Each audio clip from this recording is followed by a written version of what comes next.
More than 4,000 American farmers never made it home because their tractors failed when they needed them most. These weren't freak accidents or operator errors. These were design flaws that turned trusted farm equipment into death traps. The manufacturers knew about the problems, covered them up, and kept selling them anyway. Here are the 10 deadliest tractors ever built in America. Number 10. International Harvester Farmall Super A, the seed ejector. The Super A looked perfect for small operations, compact, affordable, and simple enough that any farmer could maintain it. International sold thousands to weekend farmers and first-time tractor buyers who trusted the Farmall name. But farmers had no idea what they were buying. The problem was the era itself. Tractors in the 1940s and 50s had no rollover protection, minimal guarding, and operators sat exposed on open platforms. The Super A followed every standard practice of its time, which meant it followed practices that would end farmers' lives for decades. What made this particularly dangerous was the timing of the failures. They typically occurred after about 200 hours of operation, right when farmers were becoming comfortable with their new tractor. A seat failure would happen while pulling implements, creating situations where operators could fall into the path of the equipment they were towing. Wisconsin alone recorded 17 fatalities from seat failures on Super A tractors. Repair shops started keeping extra seat bolts in stock because they knew it was just a matter of time. But that wasn't even the worst part. The steering system bolted directly to the front axle with no shock absorption, hit a rock or drop into a furrow, and the impact went straight up the steering shaft into your arms. And here's what farmers didn't know. International's response to safety concerns was typical for the era. They assumed farmers knew the risks. They assumed experience would keep people safe. They were wrong on both counts. Number 9, John Deere 4020, the hydraulic assassin. Every farm kid learned to drive on a 4020. If you worked in agriculture in the 60s and 70s, you drove one. They're still everywhere. Auction lots, estate sales, working farms.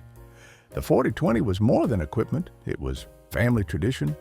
Grandfathers trusted them with grandkids. What happened next shocked everyone.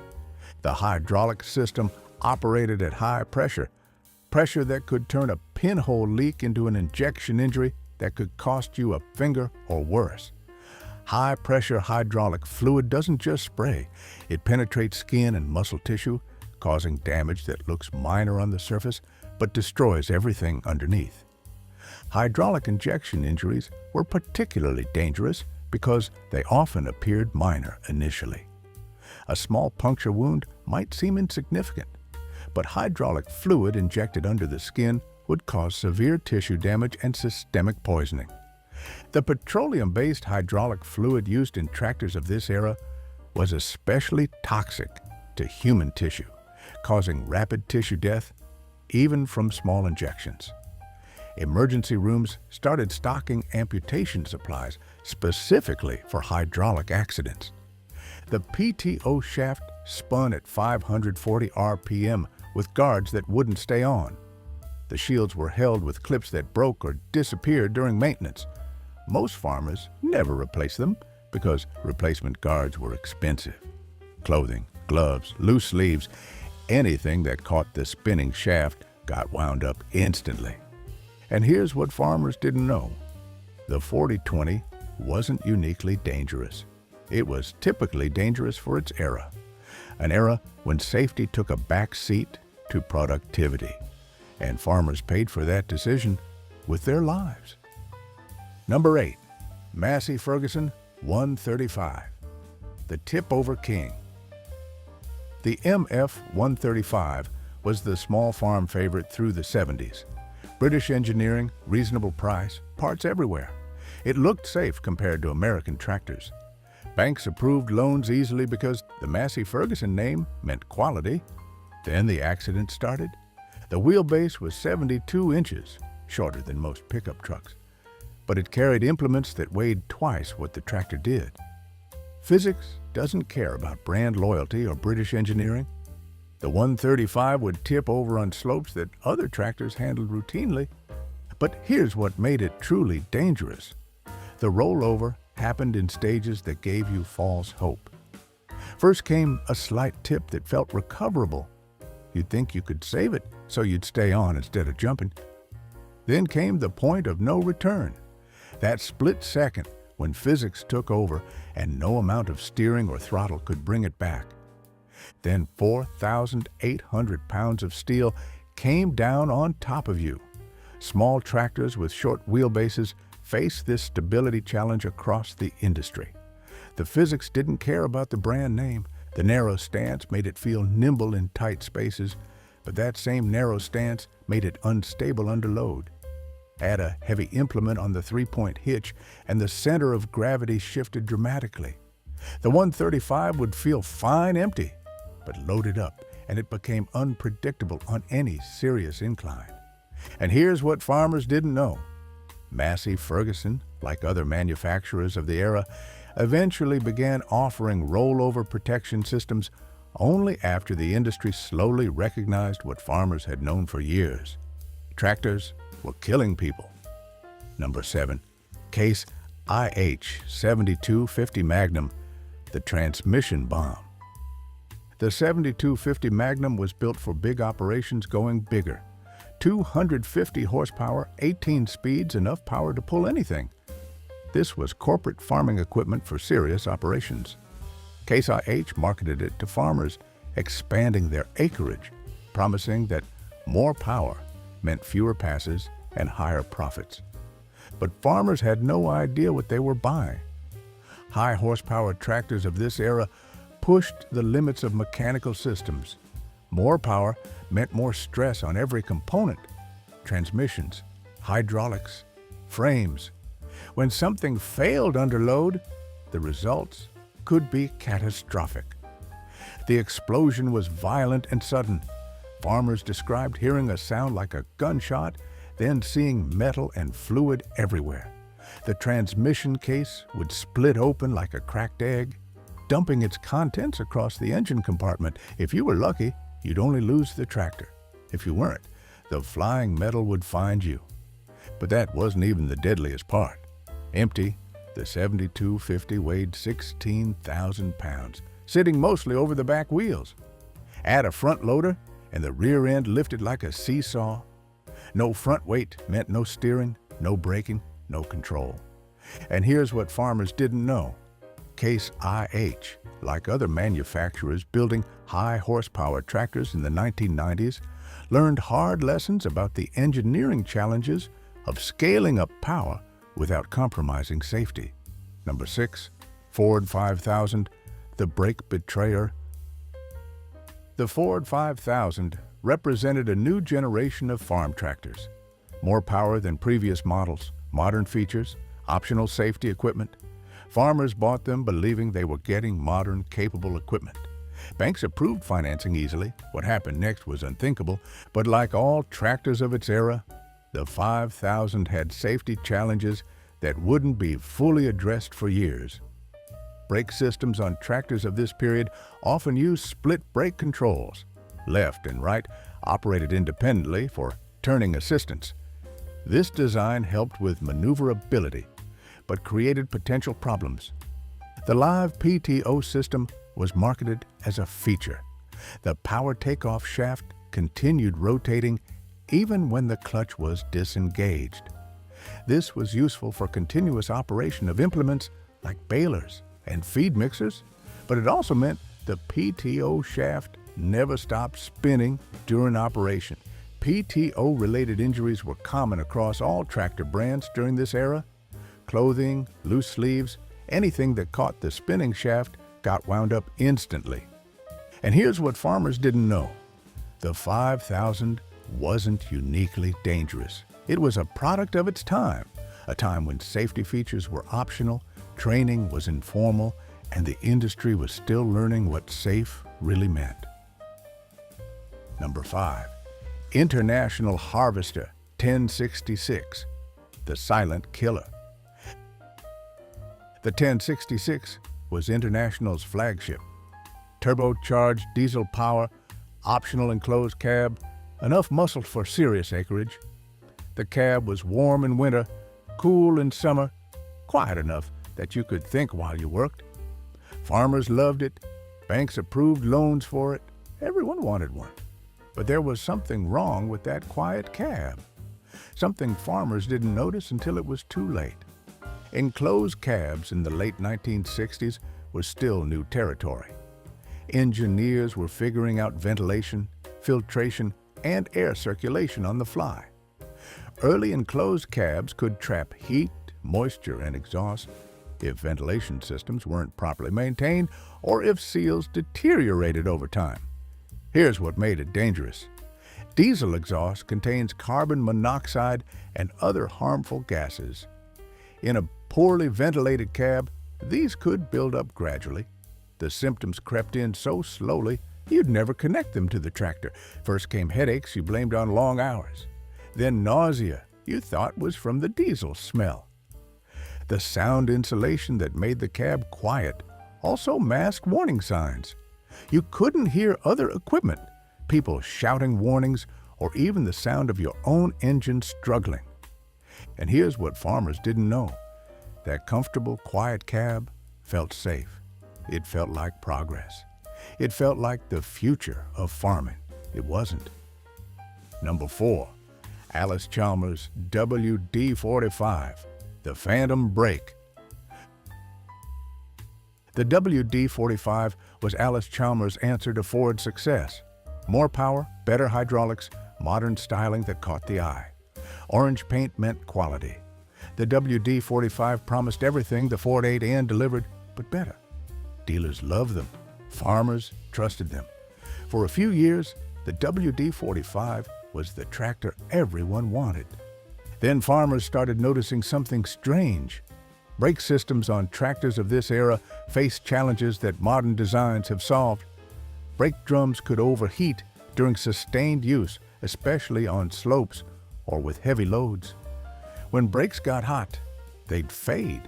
Not fail completely, but lose effectiveness when you needed them most. But here's what made the WD45's problem particularly terrifying. Brake fade didn't feel like brake failure. The pedal pressure felt right. The travel seemed fine. All the feedback told you the brakes were working, but the stopping power wasn't there. By the time you realized the brakes had faded, momentum was in control. And here's the worst part. The part that kept this problem hidden for years. Brake fade was temporary. Once the drums cooled, brakes worked normally again. This convinced farmers they'd imagined the problem. And here's what farmers didn't know.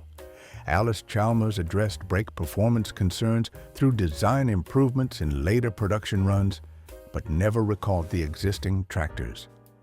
Number 3, Belarus MTZ80, the Soviet death trap.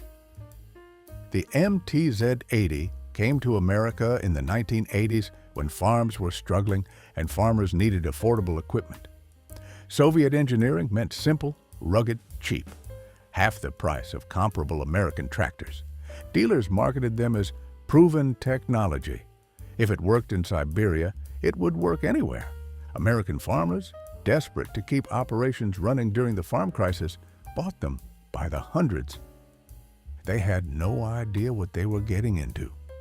Soviet manufacturing standards weren't American manufacturing standards. Hydraulic components, electrical systems, and material specifications were built to different tolerances. Imagine a pinhole in a hydraulic line. The fluid comes out at such high pressure that it becomes thinner than a needle. It can inject through your skin without you even feeling the entry point. The petroleum-based fluid is toxic to human tissue, turning even small injection injuries into medical emergencies that could cost you a finger, a hand, or worse. But the hydraulics weren't even the scariest part. The electrical systems used simpler designs than American farmers were accustomed to. Single-wire ground return systems relied on the frame to complete circuits. As frames corroded over time, electrical reliability didn't just decrease, it became dangerous. And here's what farmers didn't know. The MTZ80 taught American farmers a hard lesson. Cheap isn't always affordable when you factor in safety, reliability, and the hospital bills. Number 2, Case 1030, Comfort King, the Comfort Coffin. Case called the 1030 the luxury tractor. The Comfort King name promised the best farming experience money could buy. Climate control, sound insulation, ergonomic controls, everything designed for operator comfort. It was beautiful. It was advanced. It was everything farmers thought they wanted. But that luxury cab was hiding something. Enclosed cabs brought new engineering challenges that nobody fully understood yet. The rubber isolation mounts that dampened vibration and made the cab comfortable also introduced questions about rollover protection. Cab ventilation required careful design. With windows sealed for climate control, air circulation depended entirely on the ventilation system working properly. Exhaust leaks, deteriorated seals, or clogged filters could compromise air quality inside the cab. But here's what made the Comfort King particularly insidious. The same features that made it comfortable also made it dangerous in ways that weren't obvious until something went wrong. The sound insulation that kept the cab quiet also masked warning sounds from outside. And here's what farmers didn't know. Safety investigations into cab designs of this era led to improved understanding of what rollover protection really required. Some farmers figured that out in time, others didn't. Number 1, Ford 9 N/2 N Series, the flip machine. Before we get to number 1, understand this. This tractor changed everything. It democratized American agriculture. It put modern farm equipment within reach of operations that could never afford it before. It also taught the industry its most painful lessons about tractor safety. The Ford 9N and 2N tractors transformed American agriculture. Henry Ford wanted to democratize farming the way he'd democratized transportation. Harry Ferguson's three-point hitch was revolutionary. Ford's mass production made it affordable. They sold more than 266,000 units between 1939 and 1947. That's 250,000 tractors in 8 years. Every small farm wanted one. Every farmer trusted one. And for a while, the 9N looked like the perfect entry-level tractor. But there was a problem with the three-point hitch, a problem nobody understood until farmers started dying. Here's what farmers didn't know. When an implement snagged on something solid, a stump, a rock, an underground obstacle, force transferred through the hitch directly to the tractor frame. The physics were simple and unforgiving. Implement goes down, rear of tractor goes down, front end comes up. And here's the terrifying part. If the load was heavy enough and the snag was solid enough, the tractor could flip backward faster than you could blink, not faster than you could jump, faster than you could process what was happening. The compact design and low center of gravity that made it stable in normal operation also meant it flipped faster once the balance point was exceeded. And here's what made this a tragedy on a massive scale. The 9N looked and felt safe. Think about that. 250,000 tractors sold to farmers who trusted Ford's name. Many of them first-time tractor owners, all of them operating equipment with a design characteristic that could kill them if they hit the wrong obstacle at the wrong angle. These 10 tractors taught the industry its hardest lessons about safety. Many are still out there at auctions and barns, still working fields. Here's what matters. That vintage tractor might look like a bargain, but do you know its history? Have the safety critical systems been updated? Does the operator understand what makes it dangerous? The most dangerous equipment isn't always the oldest or the biggest. It's the one you trust without questioning because it's familiar. In agriculture, the difference between a good day and your last day can be as simple as a hydraulic hose that should have been replaced or a rollover protection system that was never installed.